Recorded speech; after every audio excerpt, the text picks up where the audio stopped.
বাংলাদেশ ব্যাংকের মধ্যেই আমাদেরকে শক্তিশালীকরণ করতে হবে, পরিবর্তন করতে হবে।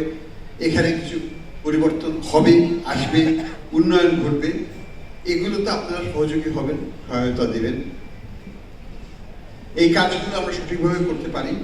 একমাত্র সাকসেসফুল হতে পারবো যদি সবাই আপনারা এটার সাথে আপনাদের সমর্থন দেন। আমরা এটাকে অবশ্যই সাকসেসফুল করতে পারবো এবং সরকারের সাপোর্ট আমরা পাবো, সেটা নিয়ে আমি ব্যক্তিগতভাবে দৃঢ় বিশ্বাসী। তাই আমি মনে করি আমাদের প্রাক্তন গভর্নর হিসেবে আমাদের উপদেষ্টা মহোদয় এখানে আছেন, উনি আমাদের সমস্যা বুঝবেন এবং এটাকে নিয়ে যেটুকু তদবির করার সেটুকু করবেন, সেটা নিয়ে আমার সন্দেহ নাই। কাজে আমরা এই যে বুনিয়াদ সৃষ্টি করতে যাচ্ছি, যে ফাউন্ডেশনটাকে রেখে যেতে চাচ্ছি, এটা আমরা সার্থক হোক, সেটাই আমরা চাই। বসুন্ধরা টিস্যু, অশুদ্ধতার বিরুদ্ধে এক বিন্দুও ছাড় নয়।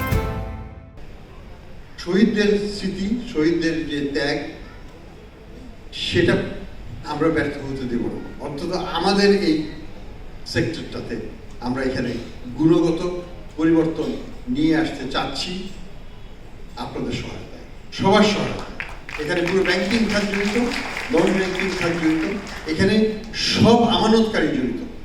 আমানতকারীদের স্বার্থ আমাদেরকে দেখতেই হবে। আমরা তো কাস্টোডিয়ান, আমরা হচ্ছে রেগুলেটর অফ দ্য রেগুলেটর।